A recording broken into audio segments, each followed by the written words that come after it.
Prabuddha Bharat International Program of Reading the Constitution of India, Episode 31. In this episode, we cover Part 9A of the Constitution from Article 243P to Article 243W. These 8 articles deal with the municipalities. భారత రాజ్యాంగము ప్రబుద్ధ భారత నిర్మాణము. Prabuddha Bharat international ఆధ్వర్యంలో రాజ్యాంగ పఠనానికి ఆహ్వానం. నా పేరు ఝాన్సీ గెడ్డం. రాజ్యాంగ పఠనం 31వ ఎపిసోడ్. ఇందులో భారత రాజ్యాంగం 9A భాగం నుండి అధికరణ 243P నుంచి అధికరణ 243W వరకు చదువుకుందాం. ఈ 8 అధికరణలు దేశంలోని మున్సిపాలిటీలు అంటే నగరపాలక సంస్థలకు సంబంధించినవి. Part 9A, the municipalities. Article 243P. Definitions. In this part, unless the context otherwise requires, subclause A. Committee means a committee constituted under Article 243S. Subclause B. District means a district in a state. Subclause C. Metropolitan area means an area having a population of 10 lakhs or more, comprised in one or more districts and consisting of 2 or more municipalities or panchayats or other contiguous areas specified by the governor by public notification to be a metropolitan area for the purposes of this part. Subclause D. Municipal area means the territorial area of a municipality as is notified by the governor. Subclause E. Municipality means an institution of self-government constituted under Article 243Q. Subclause F. Panchayat means a panchayat constituted under Article 243B. Subclause G. Population means the population as ascertained at the last preceding census of which the relevant figures have been published. 9A భాగము మున్సిపాలిటీలు. అధికరణ 243P నిర్వచనములు. ఈ భాగంలో సందర్భం ఇతర విధముగా కోరిననే తప్ప ఏ. Committee అనగా అధికరణ 243S కింద ఏర్పాటు చేసిన కమిటీ అని అర్థము. బి. జిల్లా అనగా ఒక రాష్ట్రంలోని జిల్లా అని అర్థం. సి. మెట్రోపాలిటన్ ప్రాంతము అనగా 10 లక్షలు అంతకంటే ఎక్కువ జనాభా కలిగి ఉన్న 1 లేదా అంతకంటే ఎక్కువ జిల్లాలలో మరియు 2 లేక అంతకంటే ఎక్కువ మున్సిపాలిటీలు లేదా పంచాయతీలు లేదా ఇతర చేరి ఉన్న ప్రాంతాలు కలిగి ఉండి ఈ భాగపు ప్రయోజనము నిమిత్తము మెట్రోపాలిటన్ ప్రాంతంగా బహిరంగ నోటిఫికేషన్ ద్వారా గవర్నరుచే నిర్దిష్టపరచబడిన ప్రాంతము అని అర్థము. డి. మునిసిపల్ ప్రాంతము అనగా మున్సిపాలిటీ భూభాగ ప్రాంతము అని గవర్నరుచే ప్రకటించబడినది. ఈ. మున్సిపాలిటీ అనగా అధికరణ 243Q క్రింద ఏర్పాటు చేసిన స్వపరిపాలనా సంస్థ అని అర్థము. ఎఫ్. పంచాయతీ అనగా అధికరణ 243B క్రింద ఏర్పాటు చేయబడిన పంచాయతీ అని అర్థము. జి. జనాభా అనగా ఇంతకు ముందే సేకరించబడి ప్రకటించబడిన జనాభా లెక్కల నుండి నిర్ధారించబడిన జనసంఖ్య అని అర్థము. Article 243Q. Constitution of Municipalities. Clause 1. There shall be constituted in every state. Subclause A. A Nagar Panchayat by whatever name called for a transitional area, that is to say, an area in transition from a rural area to an urban area. Subclause B. A municipal council for a small urban area. And subclause C. A municipal corporation for a larger urban area in accordance with the provisions of this part, provided that a municipality under this clause may not be constituted in such urban area or part thereof as the governor may, having regard to the size of the area and the municipal services being provided or proposed to be provided by an industrial establishment in that area, and such other factors as he may deem fit by public notification, specify to be an industrial township. Clause 2. In this article, a transitional area, a smaller urban area or a larger urban area means such area as the governor may, having regard to the population of the area, the density of the population therein, the revenue generated for local administration, the percentage of employment in non-agricultural activities, the economic importance or such other factors as he may deem fit, specified by public notification for the purposes of this part. అధికరణ 243 queue మున్సిపాలిటీల ఏర్పాటు. Clause 1 ఈ భాగంలోని నిబంధనల ప్రకారము ప్రతి రాష్ట్రంలోనూ sub clause ఏ గ్రామీణ ప్రాంతము నుండి పట్టణ ప్రాంతముగా మార్పు చెందుతున్న ప్రాంతమునకు ఒక పట్టణ పంచాయతీ ఏర్పాటు చేయబడుతుంది. బి చిన్న పట్టణ ప్రాంతమునకు ఒక మున్సిపల్ కౌన్సిల్ ఏర్పాటు చేయబడుతుంది. సి పెద్ద పట్టణ ప్రాంతమునకు ఒక మున్సిపల్ కార్పొరేషన్ ఏర్పాటు చేయబడుతుంది. అయితే గవర్నర్ ఒక ప్రాంతపు పరిమాణము, ఆ ప్రాంతంలో ఒక పారిశ్రామిక సంస్థ సమకూరుస్తున్న లేదా సమకూర్చుటకు ప్రతిపాదించిన మున్సిపల్ సర్వీసులు మరియు గవర్నరు సబబని భావించినట్టి ఇతర అంశములను దృష్టి అందుంచుకొని ఒక పారిశ్రామిక పట్టణంగా ఒక బహిరంగ ప్రకటన ద్వారా నిర్దిష్టపరిచినట్టి పట్టణ ప్రాంతము లేదా అందులోని భాగమును ఈ నిబంధన కింద మున్సిపాలిటీగా ఏర్పాటు చేయరాదు. క్లాజ్ 2 ఈ అధికారంలో మార్పు చెందుతున్న ప్రాంతం లేదా చిన్న పట్టణ ప్రాంతం లేదా పెద్ద పట్టణ ప్రాంతం అనగా గవర్నర్ ఒక ప్రాంత పరిమాణం, దానిలోని జనసాంద్రత, స్థానిక పరిపాలనకు ఆదాయ రాబడి, వ్యవసాయేతర కార్యకలాపాలలోని ఉద్యోగాల శాతము, ఆర్థిక ప్రాముఖ్యత మరియు తాను సబబని భావించినట్టు ఇతర అంశాలను దృష్టి అందుంచుకొని ఈ భాగపు ప్రయోజనముల నిమిత్తం గవర్నరు బహిరంగ ప్రకటన ద్వారా నిర్దిష్టపరిచినట్టు ఏదేని ప్రాంతం అని అర్థం. Article 243R Composition of Municipalities. Clause 1 Save as provided in Clause 2, all the seats in a municipality shall be filled by persons chosen by direct election from the territorial constituencies in the municipal area, and for this purpose each municipal area shall be divided into territorial constituencies to be known as wards. Clause 2 The legislature of a state may by law provide subclause A for the representation in a municipality of 1. Persons having special knowledge or experience in municipal administration. 2.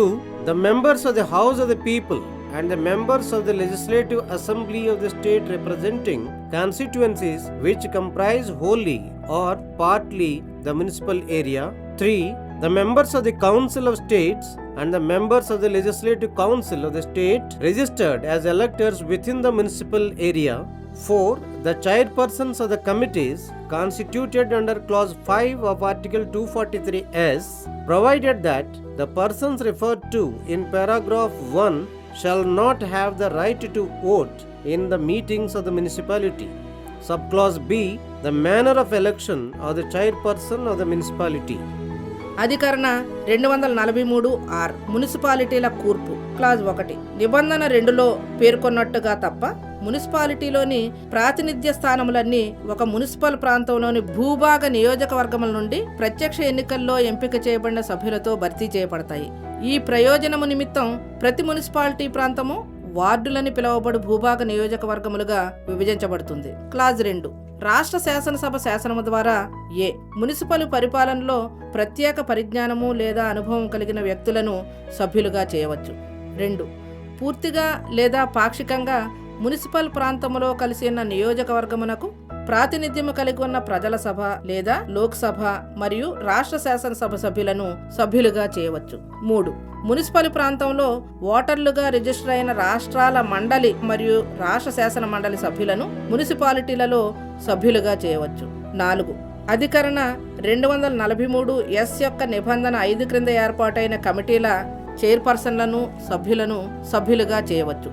అయితే paragraph 1లో పేర్కొనబడిన వ్యక్తులు municipality సమావేశములలో vote వేయటకు హక్కును కలిగి ఉండరాదు. B municipality chairperson ఎన్నిక జరుగునున్న రీతిని నిబంధించవచ్చును. Article 243S Constitution and composition of wards, committees, etc. Clause 1 There shall be constituted wards committees consisting of one or more ward within the territorial area of a municipality having a population of 3 lakhs or more. Clause 2 The legislature of a state may, by law, make provisions with respect to subclause A, the composition and the territorial area of a wards committee, subclause B, the manner in which the seats in the wards committee shall be filled. Clause 3 A member of a municipality representing a ward within the territorial area of the wards committee shall be a member of that committee. Clause 4 Where a wards committee consists of subclause A, one ward, the member representing that ward in the municipality, or subclause B, two or more wards, one of the members representing such wards in the municipality elected by the members of the wards committee shall be the chairperson of that committee. Clause 5. Nothing in this article shall be deemed to prevent the legislature of a state from making any provision for the constitution of committees in addition to the wards committees. అధికరణ 243 వార్డుల కమిటీల ఏర్పాటు మరియు కూర్పు మొదలగునవి. Clause 1 3 లక్షలు లేదా అంతకు పైబడిన జనాభా కలిగిన మున్సిపాలిటీ భూభాగ ప్రాంతంలో 1 లేక అంతకంటే ఎక్కువ వార్డులతో కూడిన వార్డుల కమిటీలు ఏర్పాటు చేయబడాలి. క్లాజ్ 2 రాష్ట్ర శాసనసభ శాసనము ద్వారా సబ్ క్లాజ్ ఏ వార్డుల కమిటీ కూర్పు దాని భూభాగ పరిధికి సంబంధించి నిబంధనలు చేయవచ్చు. సబ్ క్లాజ్ బి వార్డుల కమిటీలోని ప్రాతినిధ్య స్థానాలను భర్తీ చేయవలసిన రీతిని గురించి నిబంధనలు చేయవచ్చును. క్లాజ్ 3 వార్డుల కమిటీ భూభాగ పరిధి లోపల గల ఒక వార్డుకు ప్రాతినిధ్యం వహించుచున్న మున్సిపాలిటీ సభ్యులు ఆ కమిటీలో సభ్యులై ఉండవలెను. క్లాజ్ 4 వార్డుల కమిటీ చైర్పర్సన్ ఎంపిక. సబ్ క్లాజ్ ఏ ఒకే వార్డుతో ఒక మున్సిపాలిటీ ఏర్పాటు చేసి ఉన్న ఎడల ఆ మున్సిపాలిటీలో ఆ వార్డుకు ప్రాతినిధ్యం వహిస్తున్న సభ్యులు వార్డుల కమిటీ చైర్పర్సన్ అవుతారు.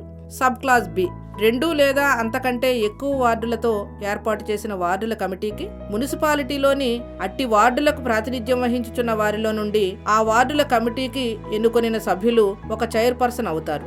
క్లాజ్ 5 ఈ అధికరణలో ఉన్నదేది వార్డుల కమిటీకి తోడు అదనముగా కమిటీలను ఏర్పాటు చేయుటకు ఏదేని నిబంధన చేయుట నుండి రాష్ట్ర శాసన వ్యవస్థకు అడ్డుపడుతుందని భావించరాదు.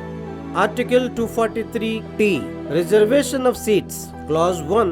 Seats shall be reserved for the scheduled castes and the scheduled tribes in every municipality, and the number of seats so reserved shall bear as nearly as may be the same proportion to the total number of seats to be filled by direct election in that municipality as the population of the scheduled castes in the municipal area or of the scheduled tribes in the municipal area bears to the total population of that area, and such seats may be allotted by rotation to different constituencies in the municipality. Clause 2. Not less than 1/3 of the total number of seats reserved under Clause 1 shall be reserved for women belonging to the scheduled castes or, as the case may be, the scheduled tribes. Clause 3. Not less than 1/3, including the number of seats reserved for women belonging to the scheduled castes and the scheduled tribes, of the total number of seats to be filled by direct election in every municipality shall be reserved for women, and such seats may be allotted by rotation to different constituencies in the municipality. Clause 4. The offices of chairpersons in the municipalities shall be reserved for the scheduled castes, the scheduled tribes, and women in such manner as the legislature of a state may by law provide. Clause 5. The reservation of seats under clauses 1 and 2 and the reservation of offices of chairpersons other than the reservations for women under clause 4 shall cease to have effect on the expiration of the period specified in Article 334. Clause 6. Nothing in this part shall prevent the legislature of a state from making any provision for reservation of seats in any municipality or offices of chairpersons in the municipalities in favor of backward class of citizens. అధికరణ 243T ప్రాతినిధ్య స్థానాల reservation. Clause 1 ప్రతి మున్సిపాలిటీలోనూ scheduled కులములు scheduled తెగలకు ప్రాతినిధ్య స్థానాలను reserve చేయవలెను.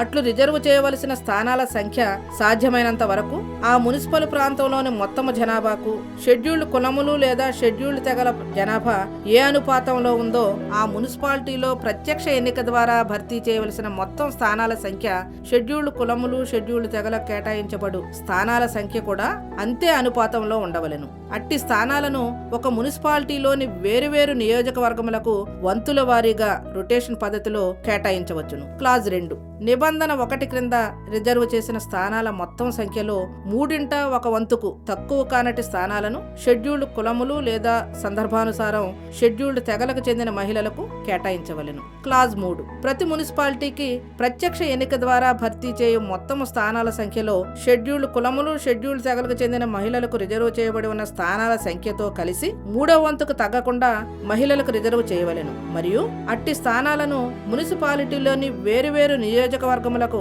వంతుల వారీగా rotation పద్ధతిలో కేటాయించవచ్చును. Clause 4 మున్సిపాలిటీలలోని chairperson పదవులను రాష్ట్ర శాసనసభ శాసనము ద్వారా నిబంధించిన రీతిలో షెడ్యూల్డ్ కులములు షెడ్యూల్డ్ తెగలు మరియు మహిళలకు రిజర్వ్ చేయవలెను. క్లాజ్ 5 నిబంధన 4 క్రింద మహిళా రిజర్వేషన్ మినహాయించి నిబంధనలు 1, 2 క్రింద స్థానాల రిజర్వేషన్ చైర్పర్సన్ పదవుల రిజర్వేషన్ 334 అధికారులలో నిర్దిష్టపరిచిన కాలము ముగిసిన మీదట అమలు నుండి రద్దవును. క్లాజ్ 6 ఈ భాగంలో ఉన్నదేది వెనుకబడిన తరగతులకు చెందిన పౌరులకు అనుకూలంగా ఏదేని మున్సిపాలిటీలో స్థానాలు లేదా మున్సిపాలిటీలలో చైర్పర్సన్ పదవులు రిజర్వ్ చేయడానికై నిబంధన చేయుటకు రాష్ట్ర శాసన వ్యవస్థకు అడ్డురాదు. Article 243(u) Duration of municipalities, etc. Clause 1 Every municipality, unless sooner dissolved under any law for the time being in force, shall continue for 5 years from the date appointed for its first meeting and no longer, provided that a municipality shall be given a reasonable opportunity of being heard before its dissolution. Clause 2 No amendment of any law for the time being in force shall have the effect of causing dissolution of a municipality at any level which is functioning immediately before such amendment till the expiration of its duration specified in Clause 1. Clause 3 An election to constitute a municipality shall be completed subclause A before the expiry of its duration specified in Clause 1. Subclause B before the expiration of a period of 6 months from the date of its dissolution, provided that where the remainder of the period for which the dissolved municipality would have continued is less than 6 months, it shall not be necessary to hold an election under this clause for continuing the municipality for such period. Clause 4 A municipality constituted upon the dissolution of a municipality before the expiration of the duration shall continue only for the remainder of the period for which the dissolved municipality would have continued under Clause 1 had it not been so dissolved. అధికరణ 243 మున్సిపాలిటీల కాలపరిమితి మొదలగునవి. Clause 1 ప్రతి municipal council తత్కాలమునకు అమల్లో ఉన్న ఏదైనా శాసనము క్రింద దానిని రద్దు చేస్తే తప్ప దాని మొదటి సమావేశపు తేదీ నుంచి 5 సంవత్సరాల కాలము పాటు కొనసాగును, అంతకు మించి కొనసాగరాదు. అయితే ఒక మున్సిపాలిటీని రద్దు చేయడానికి ముందు విన్నవించుకొనుటకు దానికి తగిన అవకాశం ఇవ్వవలెను. క్లాజ్ 2 తత్కాలమునకు అమలునందున ఏదైనా శాసనములో సవరణ అట్టి సవరణకు ముందు నుండి నిబంధన 1లో నిర్దిష్టపరిచిన దాని కాలము ముగిసే వరకు పనిచేస్తున్న ఏదైనా స్థాయిలోని మున్సిపాలిటీని రద్దుపరచు ప్రభావము కలిగి ఉండదు. క్లాజ్ 3 మున్సిపాలిటీ ఏర్పాటు కొరకు జరుపు ఎన్నిక. సబ్ క్లాజ్ ఏ నిబంధన 1లో పేర్కొన్న కాలం ముగిసే లోపల పూర్తి చేయబడాలి, లేదా బి దాని రద్దు తేదీ నుండి 6 నెలల కాలం ముగియడానికి ముందుగా పూర్తి చేయబడాలి. అయితే రద్దు చేయబడిన మున్సిపాలిటీని రద్దు చేయకుండా ఉంటే అది కొనసాగి ఉండేది అసలు కాలములో మిగిలిన కాలము 6 నెలల కంటే తక్కువ ఉన్న ఎడల అట్టి మిగిలిన కాలం వరకు మున్సిపాలిటీని ఏర్పాటు చేయటకై ఈ నిబంధన క్రింద ఎట్టి ఎన్నికను నిర్వహించవలసిన ఆవశ్యకత లేదు. క్లాజ్ 5 రద్దు చేయబడిన దరిమిల దాని కాలము ముగియడానికి ముందు ఏర్పాటు చేయబడిన మున్సిపాలిటీ నిబంధన 1 క్రింద అది అట్లు రద్దు చేయబడకుండినచో ఎంత కాలం పాటు కొనసాగి ఉండేటిదో అంత కాలం పాటు మాత్రమే కొనసాగవలెను. Article 243(v) Disqualifications for membership.